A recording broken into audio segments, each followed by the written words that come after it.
శరీరానికి బలం ఎక్కడి నుంచి వస్తుంది? కొందరు పుట్టుకతోనే బలంగా ఉంటారు. మరికొందరు చక్కటి ఆహారంతో బలంగా తయారవుతారు. ఆయుర్వేదం ఈ శక్తిని 3 భాగాలుగా విభజించింది. దీన్నే అంటారు త్రివిధ బలం.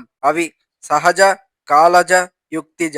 మొదటగా సహజ అంటే ఇది పుట్టుకతో వచ్చే బలం. దీన్నే మనం జీన్స్ అని కూడా అనుకుంటాం. ఇది తల్లి గర్భ సమయంలో ఉన్న ఆరోగ్య మరియు ప్రాకృతిక సందర్భాలను బట్టి ఆధారపడి ఉంటుంది.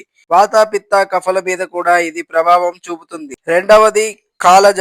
ఇది వయసు మరియు ఋతువుల ఆధారంగా మారుతుంది. యవన స్థితిలో అధికంగా ఉండి వృద్ధ వయసులో తక్కువగా ఉంటుంది. అలాగే శిశిర హేమంత ఋతువులో బలం ఎక్కువగా ఉంటుంది. గ్రీష్మంలో బలహీనతగా ఉంటుంది. మూడవది యుక్తిజ.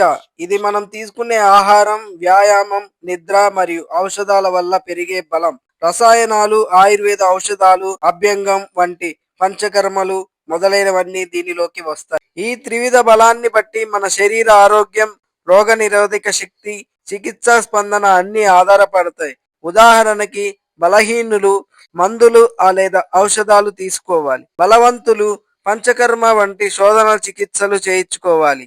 ఈ త్రివిధ బలమే మన ఆరోగ్యానికి మూలాధారం. బలం ఉంటే జీవితం ఆనందమయంగా సాగుతుంది. సో మీ శరీరాన్ని యుక్తిమయంగా మార్చుకోండి.